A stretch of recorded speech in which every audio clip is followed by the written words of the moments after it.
right, who do we have out there?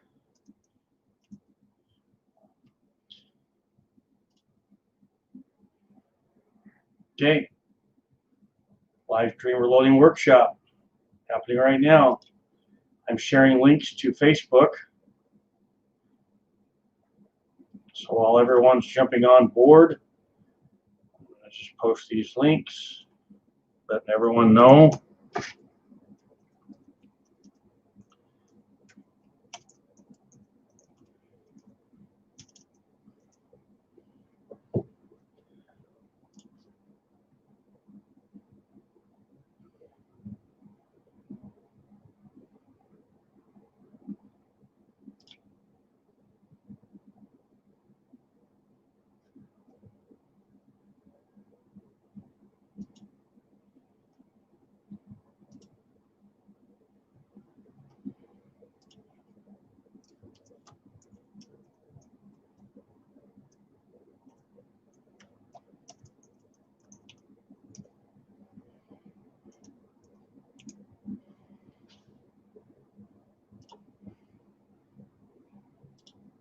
Look at that, man. Because you guys 13 on there already. Okay, I need one of you guys to do me a favor, or whoever will do it. From my laptop here, it's not letting me log on to 76highboy.com. So would one of you guys go over to the forum, share the link so the guys on the forum know we have a live stream reloading workshop. It'll be good. I got a lot of good content. I'm not going to be working with equipment, but it's going to be informational. Now, just so you know, tomorrow night, I'm going to say right about this time, I'm going to have a reloading live stream workshop on 9mm. And then Friday night, I'm going to have a live stream reloading workshop on 45 auto. It's going to be maybe a little later, closer to 6. So over the next 2 nights, follow me. It all depends on when I get off work and get home. But I'm going to be working 9mm tomorrow night, 45 auto on Friday night. And I'm going to do it all right here, full dice setup. You're going to see the charging of the powder I'm going to use. So for this video, we're going to talk about the powder that I'm going to be working with. And so we have 16 on. This is what we're going to do. First off, can everybody hear me okay? Well, I'm just going to tell you this. I'm going to know you can hear me if you would tell me in the comments your favorite powder. I'll call you off. Let's do roll call. What's your favorite powder? I'll call you off.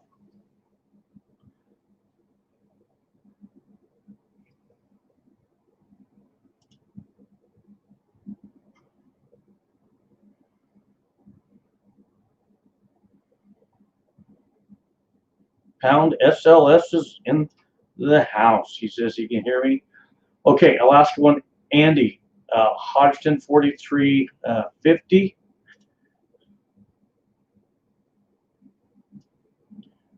Matt Cushing, I'm considering getting into reloading, so thank you for your bids. You're welcome. Follow along. Tomorrow, I'll be doing live stream reloading workshop, 9mm, Friday night, 45 auto. They'll be very good, very informative. Stanley Hammer, he says Winchester 231, old standby.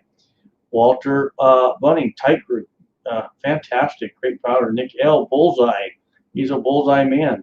Andre D'Angelo, IMR 4895. Oh man, that's right up the alley for the M1 Grand, isn't it? Big Kenny Varget. Ooh man, Kenny, I just hooked into 6 1-pound jugs of Varget. Can you believe that? I could do, you know, someone could kidnap me for that. I'm serious. Pound SLS, power pistol. I'm new to reloading. I'm going to tell you something, that power pistol, I wish I could find that. Oh my gosh. If I could find 4 or 8 pounds of that, oh my goodness. I haven't seen that in 2 years, literally. Tuluco 16, BIC2 tight group, very good. Matt Cushing, never reloaded, so baby powder. Critter 9A, I got 5 pounds of 7X. You got it. Okay. And that's what we're going to talk about. I got a little story about Critter for you. He helped me the other day. RS likes bullseye. That's Slinger 83, a little bit of tight group, just like Walter, Nick L. Hello to Walter, Nick L says. James Lawson, Varget. Hey, Vanessa Kitty says hi. Okay. Nick L says he has powder but no other supplies. And Walter saying hi back. Rod Claire, CFE 223, very nice. Big Kenny saying hi.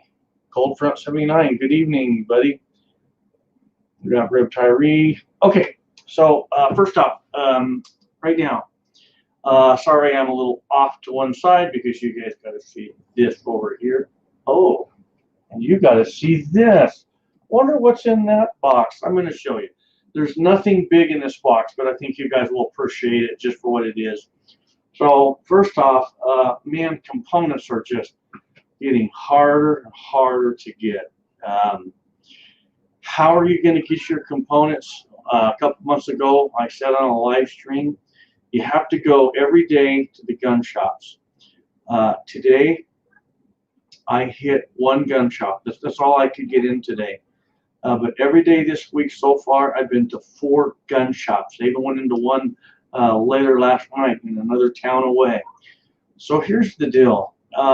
You know, you hear the early bird gets the worm. Well, in this case, it's not necessarily the early bird, but it's the busy bird.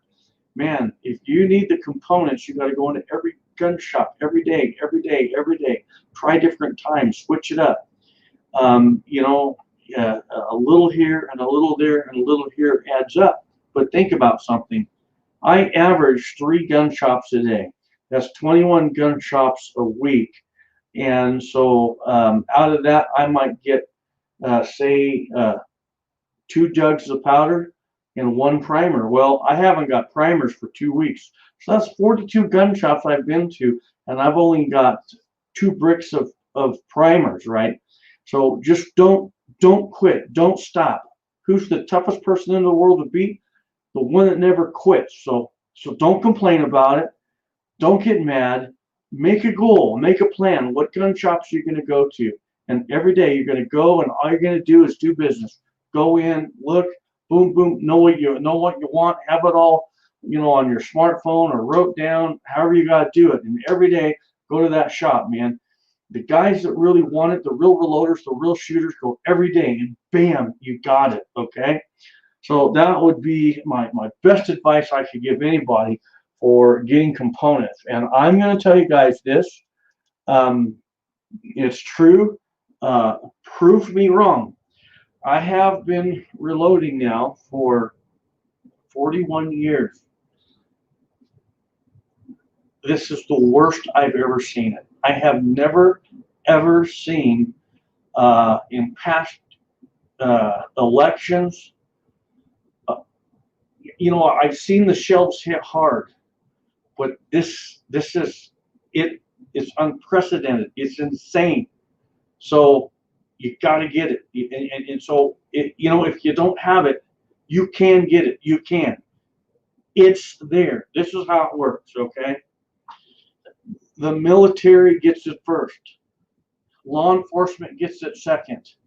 The consumer gets it last. I don't know how they do it on percentage levels or what.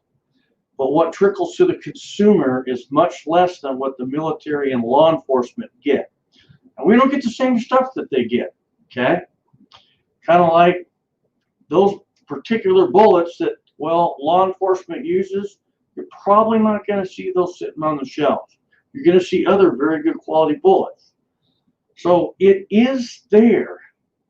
It's just that, why is this the worst it's ever been? Well, one, we have more reloaders on the scene than we ever have. Tell me one election where every company in the world is out of reloading equipment. That's how many new reloaders we have on. So now, not only can you not find factory ammunition, you can't find components. So now what do we do? How do we do this? Be consistent. You're going to have to work a little harder. If you got to go to 5 gun stores a day, you're going to go to 5 gun stores a day. That's how you got to do it. Okay. So now, so for this live stream, I'm going to start out by showing you what's in this box because it's really no big deal. But this just might kind of help you think about ways of getting components, okay? I'm going to kind of move this reloading data manual out of my way, and I'm going to bring this box into the picture. And I'm going to show you some stuff in this box, but there's also a cool lesson, a really cool lesson here.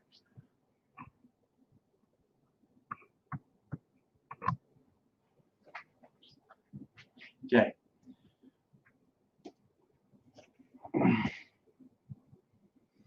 Okay. I bought this box and all the contents for $30. What's in there? Okay, first off, we got this ammo can by MTM. I'm not real crazy about these. I think MTM makes some good stuff. When I go shooting, I carry one of these in steel. That's how I roll. My brother-in-laws and me go shooting, and friends of me go shooting. They show up with, okay, they show up with these.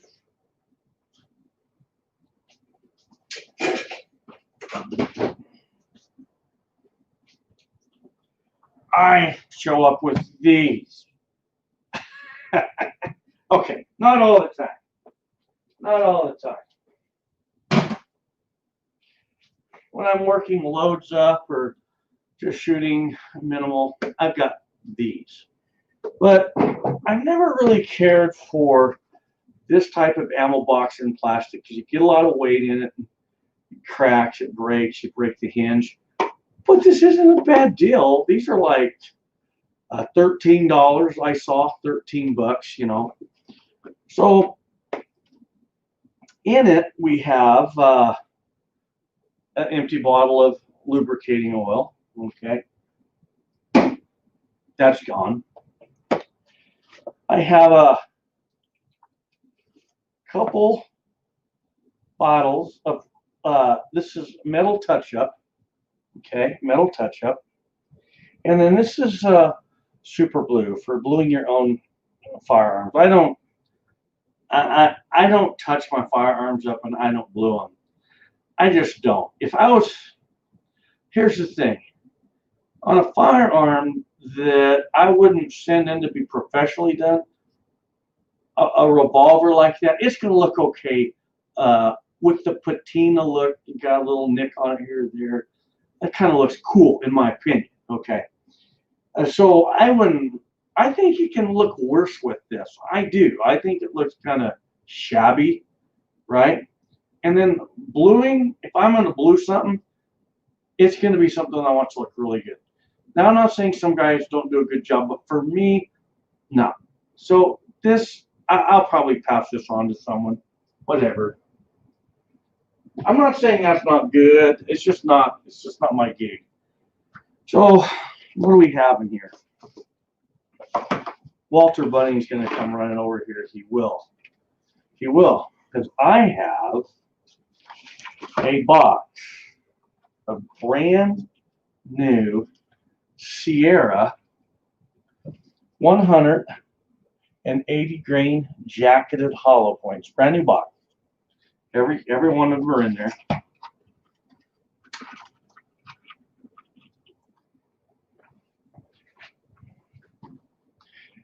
Man, is that awesome? Is that a bullet or is that a bullet? That is so awesome. So this box goes in the neighborhood of, say, 35-ish, depending on where you buy it.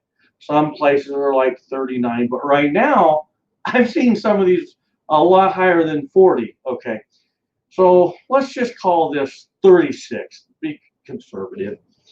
And then I got, this is by Heinrich Hardcastle. Walter will really dig on this. Okay.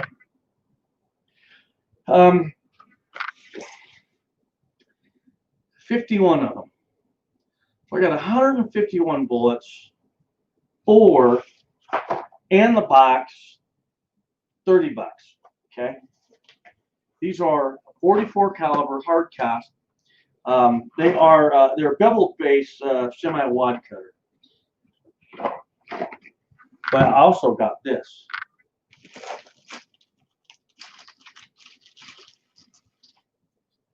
Some 303 British. Okay. Now, here's your first lesson.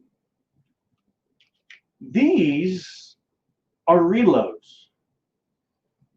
There's probably, let's count them. 1,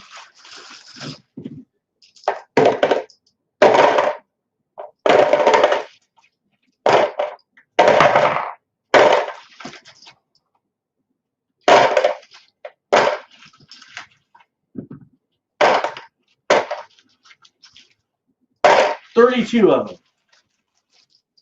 I have 32 of these. These are 303 British, full metal jackets, and they're reloads. They look okay, but here's the deal. I would never shoot these. Never, ever in a million years. Because you have no idea who loaded these. You have no way to verify that whoever loaded these even used the correct powder. You know nothing about them. And what do I see here? Old 303 British full metal jackets. Bad. They're bad. I want you to think about something. Sometimes you'll see someone's reloads like this, where someone's selling them. There's a reason that they're probably selling them. The reason is they messed up. They don't want to throw them away. They want to get something out of them, and they want to pass them on to you. Never, ever shoot reloads. I know a guy who he went and he bought some reloads for 38 caliber. There were some 357 mag and there were some 38 special. He takes his wife out so they can shoot this 38 special, and what happens? They get one lodged in the barrel. Okay. They brought the gun to me. We removed the bullet. We start pulling the loads apart. There was a number of loads with only minimal powder, and there was some with double powder. If his wife would have fired that gun the second time, when the bullet got stuck in the bore, there's a good chance she'd have shot a double charge, blown her fingers off, blown her hand off. Okay. Don't shoot other people's reloads. But what I can do with these is I will pull them apart, no problem, pull them apart. I'll take the lead, I'll melt the lead down so I can use it for casting other bullets. I'll take the powder, I'll pour the powder onto the flowers out back, put it in your grass. It makes such an excellent fertilizer. The primers, squirt some WD-40 in there and throw the brass into my recycle bin, and I'll recycle these brass. So I didn't do too bad. For 30 bucks, I got 150 rounds. I got the ammo box to go with it, and I got some extra lead to melt down, and fertilize the flower. So not too bad of a deal. So this was all purchased at an estate sale. You should keep your eye open at estate sales. That's a big deal. Just because they don't, in estate sales, just because, okay, and on an estate sale where you see people that list firearms, normally I won't even go to those because there's so many people at the estate sale wanting those firearms that the price is going to be way too high. You're losing when you show up. okay? But if you go to an estate sale where there's no firearms listed, there's no ammunition, there's no reloading components, no reloading equipment, and you just go, well, sometimes in an estate sale, maybe it's on an auction type, and you get to go through boxes, and you'll find stuff. You can get it next to nothing, okay? So just kind of process that. Right now, components are hard to get. So what we got to do is look kind of outside of the box, no pun intended. And you don't know what you're going to get, but you know, the more calibers you shoot and the more calibers you load for, you can shift on the fly and you can make it work, okay? Now this kind of brings me to this. For all the new guys and gals that we have on, I've been running my channel for going on 8 years, okay? And I've always said something as we get into each election every other years. I have 241 Magnum revolvers. Some people, they don't want a 41 mag revolver. But guess what components I can get right now? I can pretty much go to any gun shop around me and I will find 41 caliber bullets for the 41 Magnum. You know what is really interesting right now? You can find 41 Magnums, you know, people getting rid of them, kind of cheap right now. People don't want revolvers, they want semi-autos.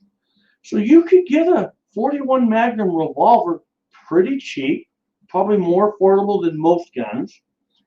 Get you a set of dies for them. There's so many powders you can use for the 41 Magnum. You can always find bullets, and right now, in several gun shops around me, 41 Magnum cases. All you need is large pistol primers and you're good to go.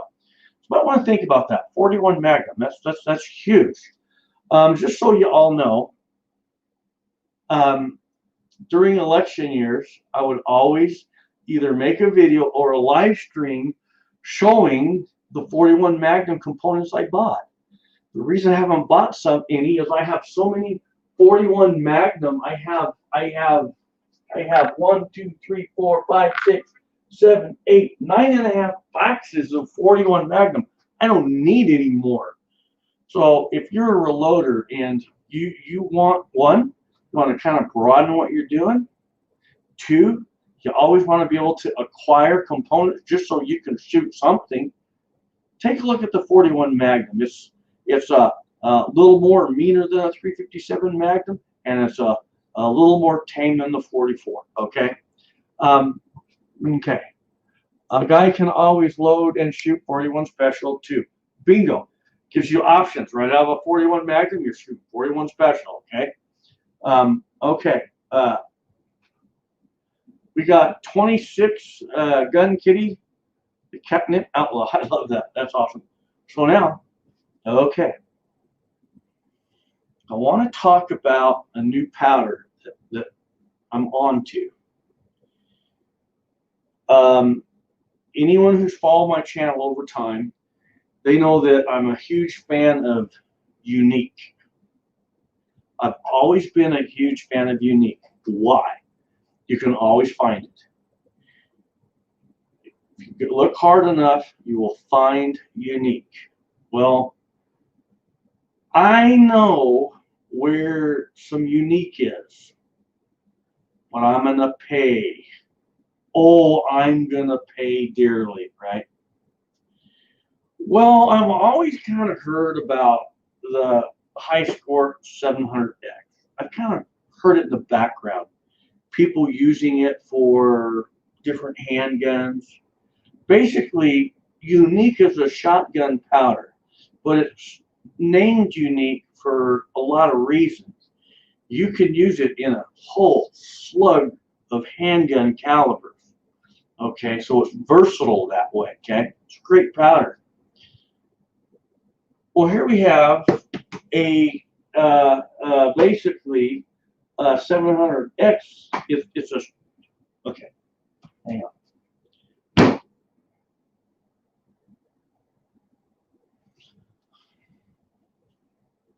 Okay. Just making sure we don't have any trolls that I have to ban. Okay, 262. What is 700X about? Well, what is this powder about? Okay. Okay. It used to be a DuPont product. Hodgdon acquired it. Okay. Although DuPont's Hi-Skor 700X is probably best known as a fast-burning plate powder for 12-gauge skeet and trap loads, it nevertheless has enough versatility to find effective application in some other gauges, plus handgun cartridge and cast bullet rifle loads. In my own opinion, it is often sadly overlooked for the latter uses, a subject I'll detail shortly. That's true. I've seen 700X in the past. I'd heard about it, but I overlooked it. I just, as reloaders, we got a powder, and that's our go-to. We have reasons it's a go-to. Unique, it's a fairly inexpensive powder. You're talking, $160 for 8 pounds. Sometimes you get it $150. That's not too shabby. So I've always had my reasons. Plus, you can find Unique anywhere for the most part. Okay, it's a very popular powder. But now we can't really find it. I can go pay a whole bunch somewhere for it, but I'm not going to do that, right? So virtually, we could say I can't find Unique. If you can't buy it at its normal price, I would say you pretty much can't find it, can't you? So now I'm stumped. I can't find Unique. So I go over to Sportsman's Warehouse and I see 700X, okay? And I'm like, I told myself, okay, that's the powder I've overlooked. And I told myself, I knew it was good for other handgun calibers, but I didn't have my data in front of me. And I was at Sportsman's. I went over to the load data section. There was no reloading manuals. Everyone's bought the reloading manuals. I had nothing. So I pulled my cell phone up, and I was out of time for the month, so my internet was slow. I couldn't pull nothing up. I was like, dang it. Then I remembered I had this friend named Critter and Walter Bunning. So I started shooting them texts, and Walter, he was out surfing in the ocean like he does. Critter, he picks up the line. And I said, I want to know what the load data is for 700X for 9mm and 45. All I want to do with this stuff is bang still. That's all I want to do. Bang, bang, bang, bang, bang, bang, bang, just like I use my Unique for. So sure enough, man, he shoots me the load data, and I'm like, yes, I'm golden now. I knew it. I knew that. But I wanted verification. You never want to just buy a powder without really knowing, because you can't take it back. You want to spend $160 on something and realize you're stuck with it. It's not going to service you well at all. Okay. So sure enough, he verified what I needed. I had questions on other calibers. I kind of knew I could use this for other calibers, but my main two go-tos was 9mm and 45. Okay. So check it out. On my 9mm, I'm going to save approximately, I could almost say 9/10 of a grain. Well, I can say this. I'll save on average of 6/10 of a grain per round. At 8 pounds, so, okay, 8 times, okay, I'm going to do some math. Wait, I'm going to tell you what I'm doing. Let me explain how I'm going to figure this. Okay, 1 pound of powder is equivalent to 7,000 grains of powder. Okay, are you with me? So if I have 8 pounds of powder times 7,000, that gives me 56,000 grain. If I divide that by 5, That gives me 11,200 rounds just of 9 mil. Okay, 11,000. Now, but that was by 5 that I divided it. I get to drop it by 6/10. Watch this. If I take 8 pounds times 7,000 and I multiply it by 0.06, I will get an extra like 3,360 rounds out of this than I get like 3,000 extra rounds out of this for my 9. Okay. My 45 auto, pretty close to that. For my 45 auto, I'm going to get more. It's just a no-brainer, right? Well, I received a text just prior to deciding I wanted this from a guy who, he lives in Alaska. He says, yeah, I shoot this. And he said, it's phenomenal. He says, you'll get more loads out of it. Yeah, I was figuring this as sportsman. He's right. I'm going to get more loads. I'm going to get a lot more loads out of it. And he says, run a little on the higher end of the recipe. And he started listing off other calibers. He said it's one of his most popular powders. And there's 3 guys he shoots with. They fight over this. I'm like, that's what I needed to hear from someone who really uses it, okay? I'm not here trying to sell you something. I'm just telling you this isn't bad if you got some. Because right now, there's no powders to be found. But I cooked on to 8 pounds of this, okay? So here's my problem. Here's my problem. I don't want to get into this until I'm done with this. Now, that's a rule of mine. I don't break into a big 8-pound jug if I have another one I'm going to finish off before it. So this is going away in a very dark place that's not temperature sensitive. It's a very stable temp. But I want to know how it performs. So I bought this. Now I want you to listen to me. One thing I urge new reloaders or even experienced reloaders, don't open this up just to try a little bit of it and feel it and then take years to finish this off. Just don't do it, because this is primo. Don't develop temporary loads off 8 pounds when you can do it this way. So what I'm going to do is I'm going to work with this. I'll be loading some loads up tomorrow night. I'll be loading some loads up Friday night, and I'm going to go out and experiment, just see, and I'm going to report on this. I will report. I'm not going to be able to chronograph where I'm going, but at least you're going to know. I'm going to know if I like it or not. I'm here to tell you.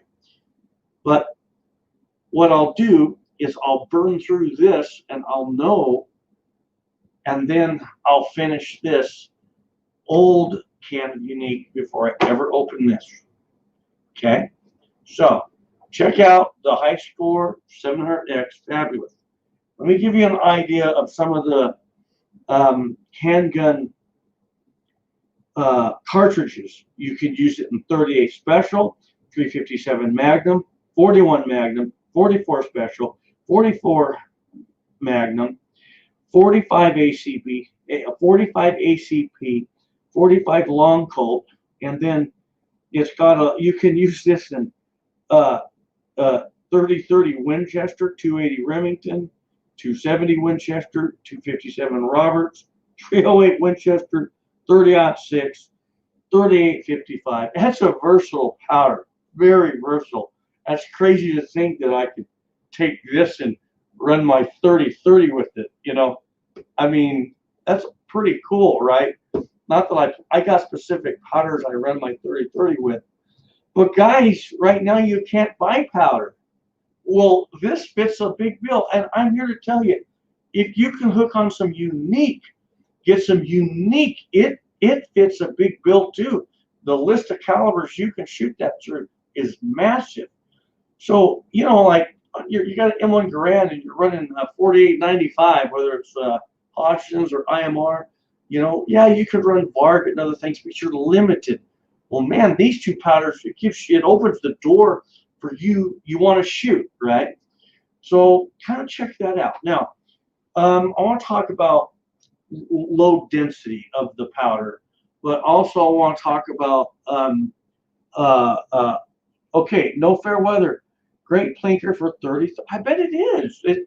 I'll bet you. Okay, what's the recoil like? No fair weather. What's the recoil like on this powder? It's a little fast. Okay, I bet it's pretty good. Yeah, it's really intriguing me there. Stop it, stop it. Okay, I want to talk about low data, or low density, okay? When we're talking about low density, well, what does that mean? Okay, this is what low density means. Let's say water is one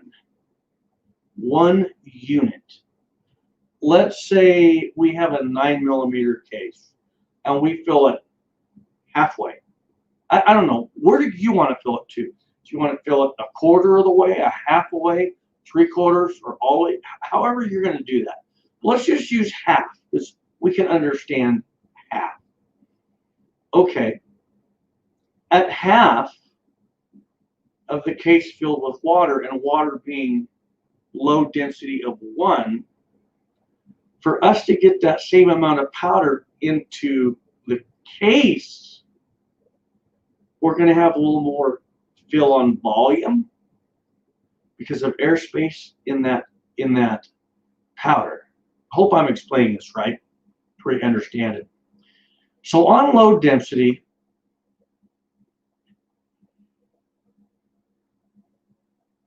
the smaller the number, the bigger the flake. As an example, water is 1. Unique powder right here is 0.06. I think, okay, let me look.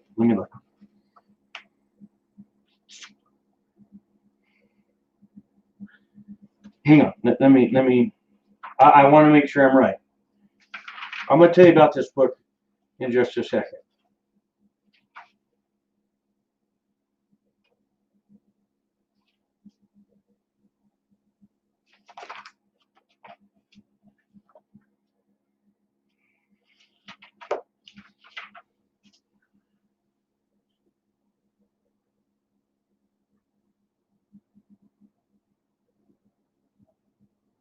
Unique is 0.065.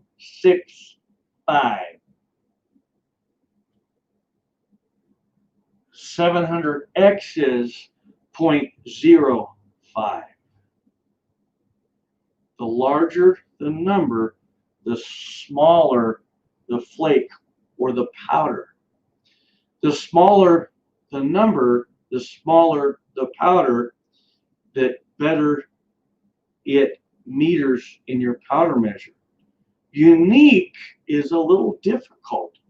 It's a larger flake, can be harder to cut, so you can be 3/10 low one time, 3/10 high the second.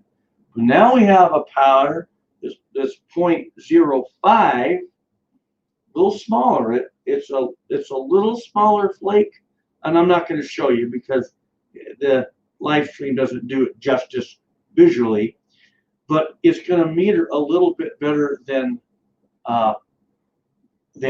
unique. Now, we have a problem. There is one problem with this. Because I'm using less per round, and it's smaller than unique, it's not going to fill the case as much. So now we're going to have an issue with powder migration. It's going to want to move in the case more, but because it's a little faster burning powder, it's obviously going to work, and that's why my friend from Alaska says you want to be on the higher end, because that way the more powder we have, the less powder migration we're going to have. So whatever your recipe is on this, I would say start, somewhere, say 10% under your max load, and kind of start working with it there, just in that area, okay? So I think that the 700X is going to be a really good powder, great powder. So now I want to give you some numbers on the 700X compared to unique, okay? I find this fascinating that in the Sierra Low Data Manual, here we have 700X and we have unique. I'm going to use a 230 grain bullet. My 700X for 850 feet per second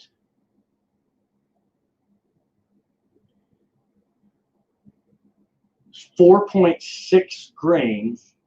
Unique is 6. I'm saving 1.4 grains per round on 45 auto. 1.4 grains less of this. This might just be spectacular. It's cruising at 800 feet per second. I'm good. I just want to bang steel, right? If I want to bump it to 850, that's my max charge of 5. Unique, I would be running 6.4. Another grain, 1.4 grains higher. Okay, now let's take a look at some 9mm. Numbers never lie. I'm just going to go on the low end here. At 1,000 feet per second for 115 grain Sierra bullet, I would be using 3.8 grains of 700X and 4.9 grains of unique. That is a savings of 1.1 grains per round. My at 1,100 feet per second, 4.4 compared to 5.6. On the top end, I just saved 1.2 grains.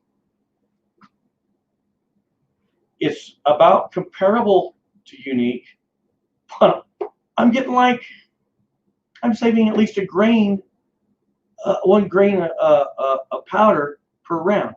So you do the math. Very.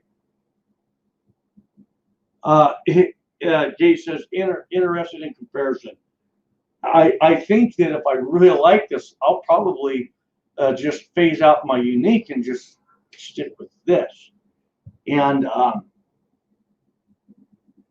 yeah, I'm just gonna have to work with it. That's all. There's still an unknown. The unknown is I haven't tried it, but I think I'm gonna like it. So that's a little bit about the 700X by Hodgdon. Neat powder. Oh, it's got a flash suppressant. Suppress flash. So in low light conditions, you'll have that flash coming out. I like that. I really like that. Okay. Now, so we covered what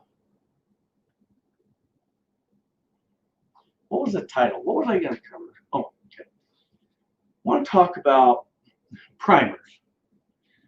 This is going to help the new reloaders and a lot of the guys have been reloading for a while.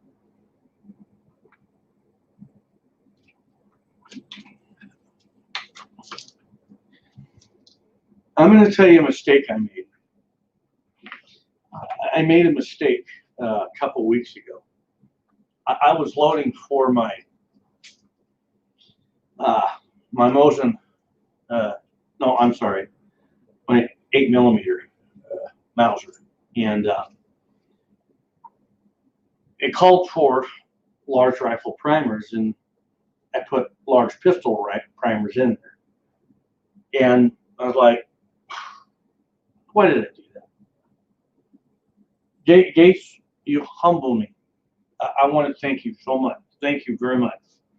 You don't know what that means. Thank you, sir. Anyway, I'm loading up this 8mm, and I put these pistol primers in there. I'm like, why do you do that? You know? So, what kind of question? What do we do? I didn't pick up on it until I was done. When I went to put the primers away, I was like, oh man, I grabbed the wrong primers. Rookie, 41 years, and you're a rookie. You suck. I suck as a reloader. Hey, look, there's very few reloaders that can say they haven't made a mistake. My dad reloaded from the time he was like a teenager until he was 77 years old. And my dad said, I still make mistakes. He said, but catch it at the bench. Guess how I caught it?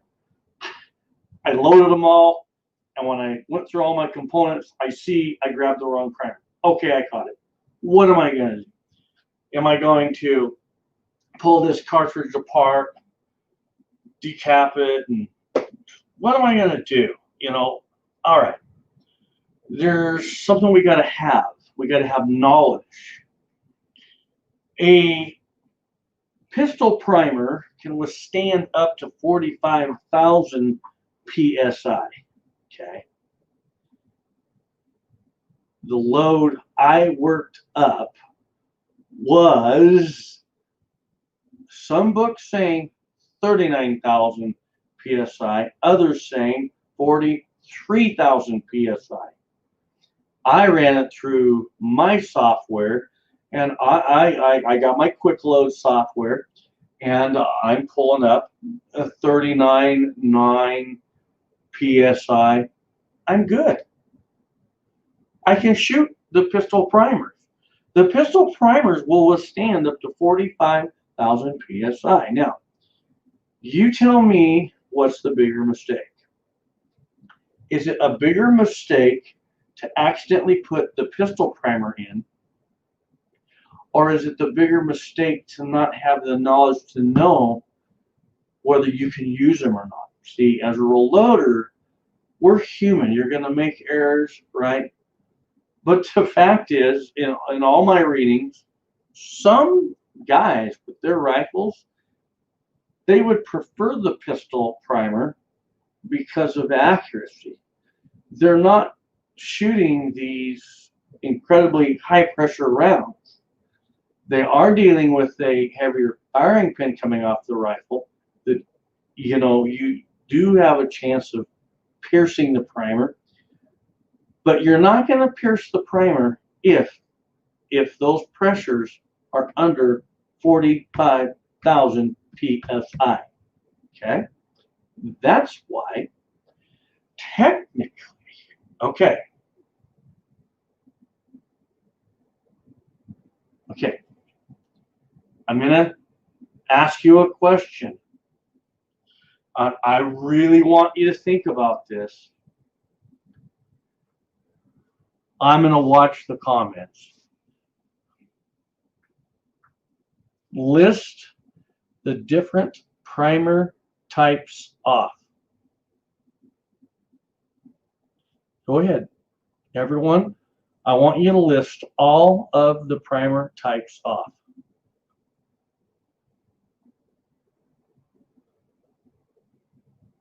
And long live 13 got it. Rifle primers have heavier cups, so they'll withstand over 45,000 PSI.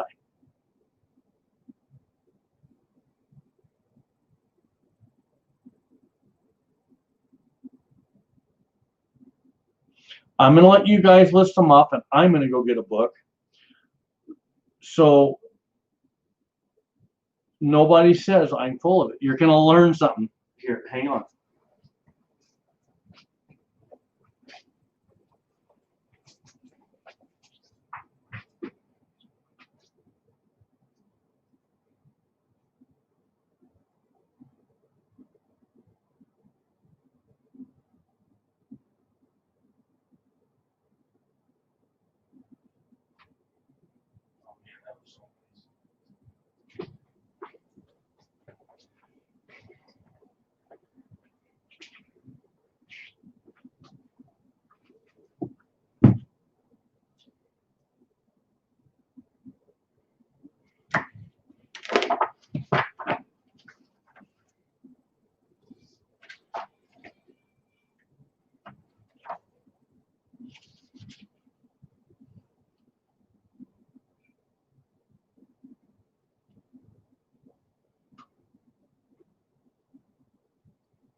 I like Mark Plug.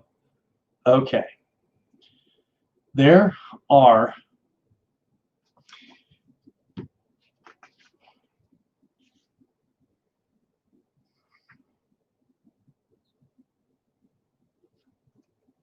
some guys will say there's 5. They'll say there's small pistol, large pistol. I'm sorry. Small rifle and small pistol, large pistol and large rifle, and 50 BMG. A lot of guys leave out 50 BMG. They say there's 4. There's 4 sizes. We're not talking standard versus Magnum. We're talking primer sizes. Okay? They will say, think about this, primer sizes. They'll say there's small pistol, small rifle, large pistol, and large rifle. That's wrong. Even if they put 50 BMG in there, that's wrong. Someone that answers this really knows their primer stuff. Here's the answer. Your small rifle and small pistol is one size. They're the same.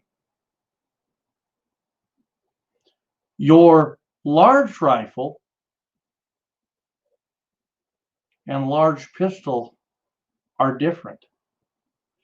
Your large rifle are actually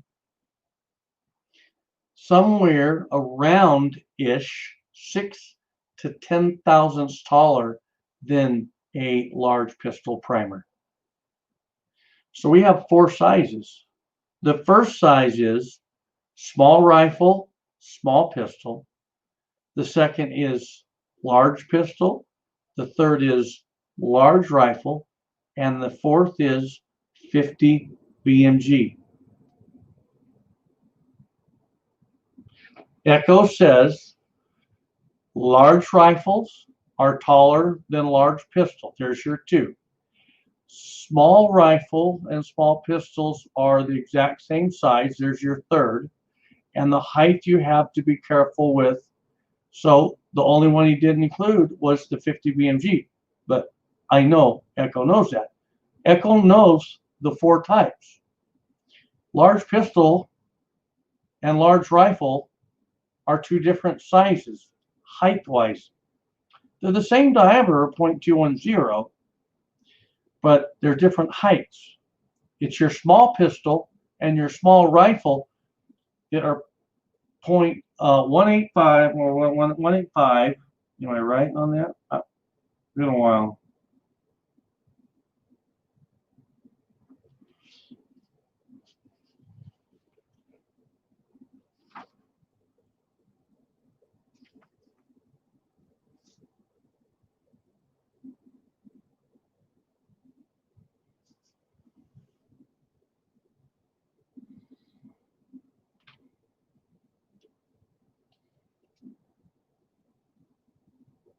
I'm looking.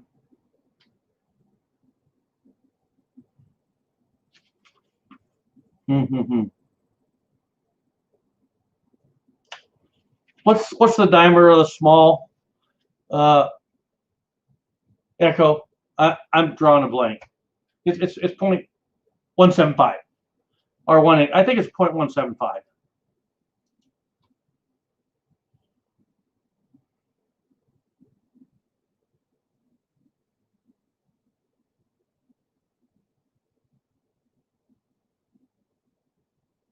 Okay. Here's one for you. The CCI 350 large pistol Magnum was designed specifically to ignite Hodgdon's H110 or Winchester 296. That's what it was specifically designed for, and then utilized in others. So kind of process that.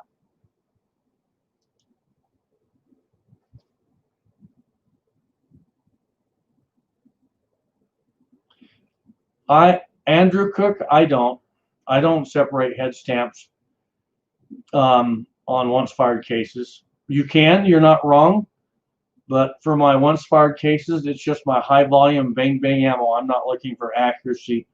You'll trust me, you'll get accuracy and consistent enough. Okay.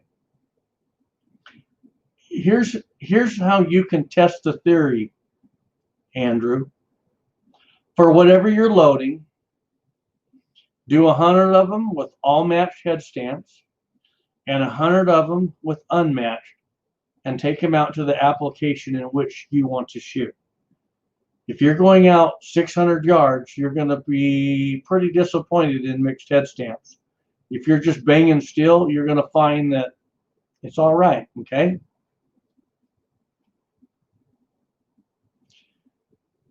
Mariano says, hey, hi, boy, I recently got some RCBS dies in 45 AR round nose. Do you know what they're for?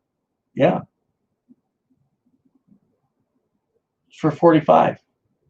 45 auto AR, which can be automatic rifle. You can use those in automatic pistol. And they're for a round nose bullet. It'd be very good die. Reb Tree says very true. And I'm assuming that's what they are, okay?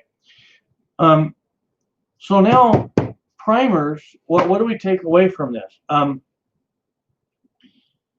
Okay, for small pistol and small rifle, small pistol has a thinner cup than small rifle. So you can use a small rifle primer as long as, now I think small is like, you don't want to go under, or 36,000 is the PSI limit. I'm not sure. I could look it up and find it, but I don't have enough time in this live stream. And my wife has some awesome bell peppers that just got done. They're bell peppers with rice, and they got the crust baked on the top of them, and they're done right now. That's why I'm forgetting primer diameter, size, you know, and all this. But here's what you want to do. When I do not remember that a large pistol primer is, okay, hang on.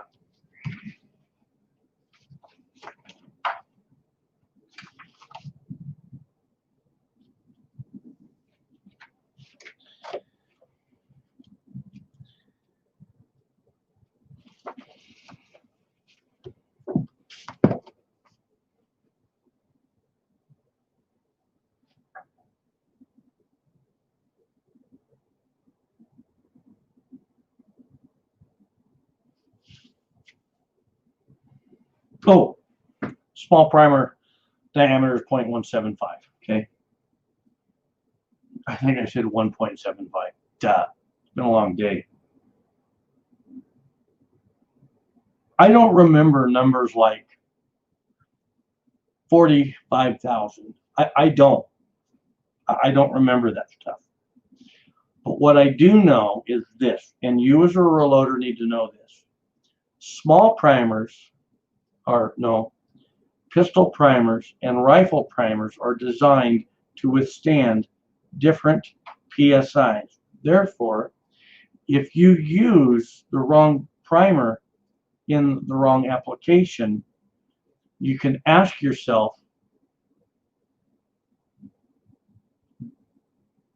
do I have to pull these, or am I smart enough to research what the PSI is of each primer and what's the PSI of my load? If that's the stuff that as reloaders, we need to be able to stop and research that and get that information, okay? Lastly, I'm not worried about the pistol primers in the rifle case, in the rifle pockets.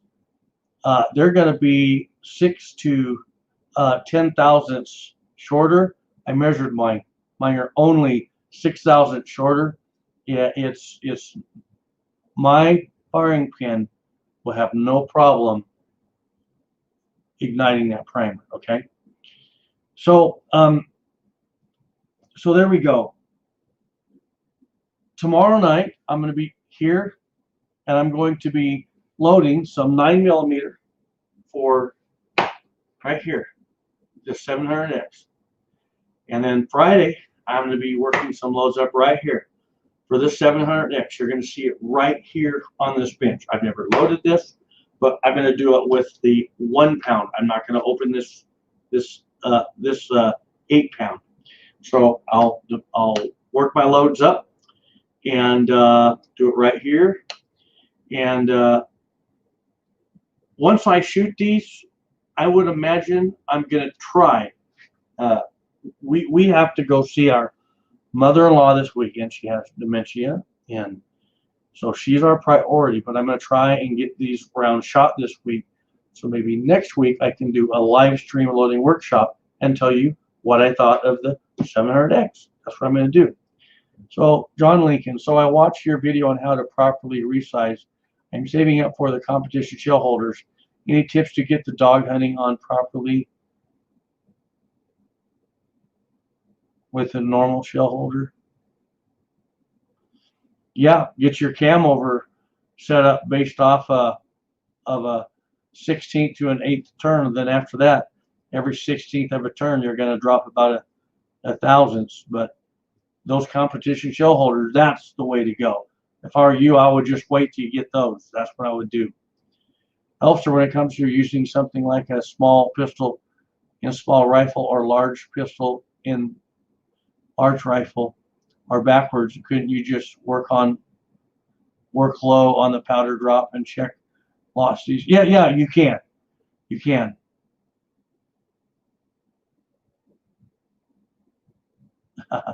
Elster, I thought you were coming over for stuffed peppers. Dude, they're huge. I got you 3 of them. I got you, dude. I would feed you. We would sit right here and we would eat stuffed peppers and we'd have a greatest live stream. Yeah.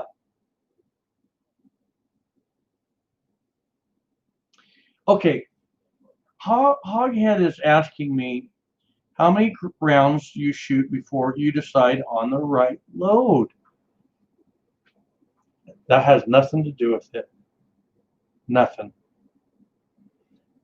I'm looking for a charge that's going to burn the cleanest so my case is less sooty. That is how I kind of run my pistol loads like that. You'll really find that in 45 long coat, okay?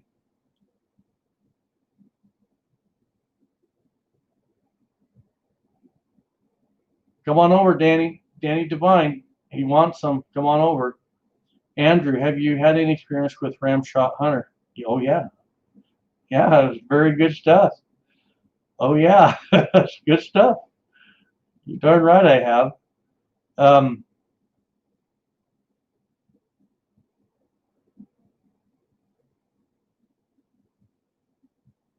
Oh, you know what? I'm thinking of Enforcer. I'm sorry. No, I haven't used Hunter. I've used Enforcer. I apologize. See, I don't remember all this stuff. That's why we got to keep notes. Bubba Sanchez, thank you very much. Thank you. By the way, I'm working up a really cool Bible study. Going to be talking about Melchizedek. Who is he? He's Jesus Christ. It's going to be either next Monday or Tuesday night. The closer I could do it Sunday night. There's a possibility. So I'll make the announcements in all the groups. So it's going to be a very good Bible study. Okay, long-lived 3. I did notice the 700X is a little dirtier for me. It might be. It could be. I'll find out. Oh, Andy. I kept my notes written on the wall. When I had to move, I had to cut out the wall. Hey, gotta do what you gotta do. All right. So here's the deal. Tomorrow night, I'm gonna say between 4 and 5 my time. I'll strike the live stream up, and we're gonna put some rounds. I'm gonna build some bullets. Okay. And thanks a lot. So, hey, Mike Shelton, thank you. Stay tuned. I'll tell you what.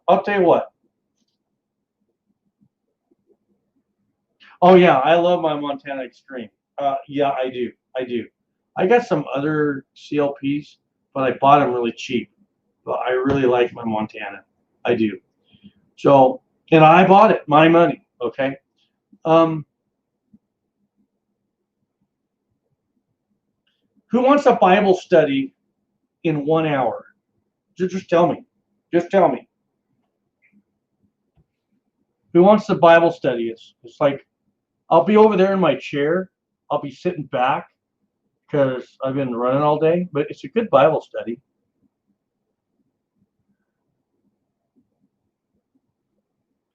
Tacos and French fries.